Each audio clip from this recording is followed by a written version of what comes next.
Alhamdulillahi Rabbil Alamin. Assalatu wassalamu ala asrafil anbiya'i wal mursalin Sayyidina wa maulana Muhammadin wa ala alihi wa sahbihi ajma'in. Amma ba'du.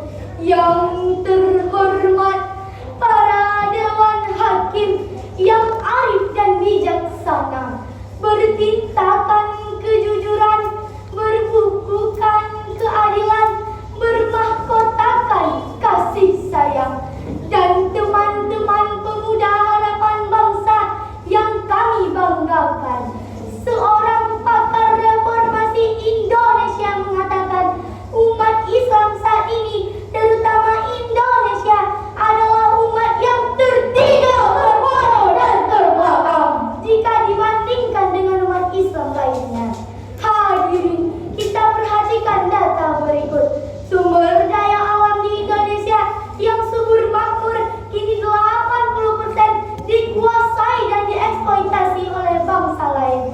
Perekonomian di Indonesia kini berada pada puncak krisis yang mengkhawatirkan dan menyebabkan kita memiliki hutang 3,3 triliun, sehingga setiap bayi yang baru lahir pun di pundaknya sudah terdapat hutang 13 juta per jiwa. Pendidikan di Indonesia yang dahulu dijadikan kiblat oleh negara Malaysia kini malah terpuruk dan terbelakang, yang mana sekarang berada pada urutan 110 dari 117 negara di dunia. Eksisnya tidak sedikit anak-anak yang putus belajar, tidak sedikit gedung-gedung sekolah yang ambruk karena tidak terurus, tidak sedikit guru-guru demonstrasi menuntut kesejahteraan, tidak sedikit kualitas output pendidikan yang tidak siap berkompetisi di kancah global. Pengangguran merajalela, bahkan yang lebih memalukan, memilukan sekaligus mengkhawatirkan. Ternyata 35% dari pengangguran tersebut adalah mereka yang sudah mengenyam bangku pendidikan. Timbul sebuah pertanyaan, kenapa hal ini bisa terjadi? Salah satu jawabnya, karena kita memiliki sumber daya manusia yang rendah yang harus kita waspadai. Lalu, bagaimana kamu bisa memandang hal tersebut? Oleh karena itu, pada kesempatan ini kami akan mencoba sekaligus menyampaikan sebuah syarahan dengan judul Mempersiapkan Kualitas Sumber Daya Manusia di Era Global. Hadirin, sebagaimana digambarkan Allah yang termaktub dalam Quran surah An-Nisa ayat 9. A'udzu billahi minasy syaithanir rajim. Bismillahirrahmanirrahim. Wal yakhshalladzina law taraku min khalfihim dhurriyyatan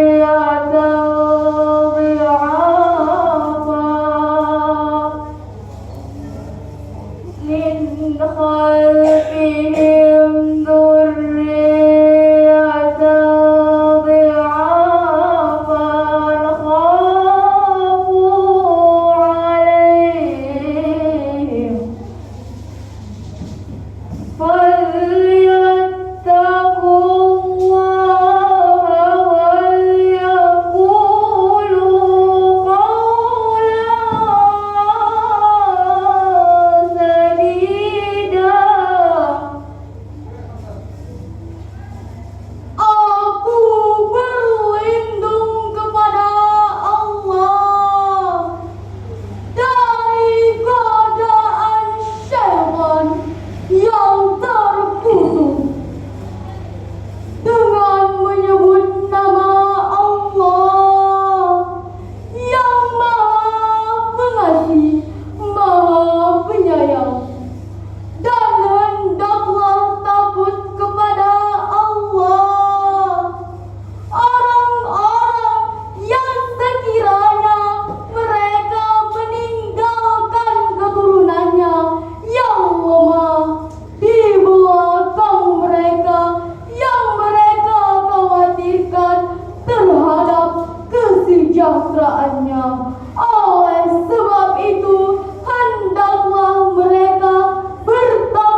Tidak boleh. Kalau kita kaji lebih dalam tentang ayat tadi, diawali dengan kalimat wal yaksha. Secara semantik, istimbatnya yaksha adalah sigat amar. Sedangkan kaidah usul fikih menyatakan al aslu fil amri lil wujub. Pada dasarnya, perintah itu menunjukkan suatu kewajiban. Maka wajib hukumnya kepada kita, saya dan saudara-saudara, untuk merasa takut jika meninggalkan generasi di belakang kita berada keadaan lemah. Lemah apa yang harus kita khawatirkan hadirin? Profesor Dr. Habibie, mantan Ketua Umum Ikatan Cendekiawan Muslim Indonesia, menjelaskan ada 5 kelemahan yang harus kita waspadai pada generasi saat ini, yaitu lemah fisik, lemah harta, lemah ilmu, lemah akhlak, bahkan yang paling kita khawatirkan yaitu lemah akidah. Kenapa demikian? Sebab jika pemuda kita memiliki akidah atau iman yang lemah, maka ia akan mudah terkena dampak negatif globalisasi. Sebagai bukti, tidak sedikit anak-anak muda kita yang terbius dengan budaya mabuk-mabukan, tenggak whisky, KTI, dan bir. Tidak sedikit anak-anak muda kita yang gemar melakukan judi, remi, domino, dan QQ. Bahkan tidak sedikit anak-anak muda kini yang terjebak dengan budaya pacaran, pre-love, pre-sex, terlep, dan kumpul kebo. Hidup satu rumah tanpa diikat tali pernikahan. Na'udzubillah. Itulah hadirin dampak langsung dari sumber daya manusia yang rendah yang harus kita waspadai. Lalu bagaimanakah pandangan Islam dalam membentuk sumber daya manusia yang berkualitas? Sebagai jawabnya, kita renungkan firman Allah dalam Quran surah Al-Mujadalah ayat 11. Ya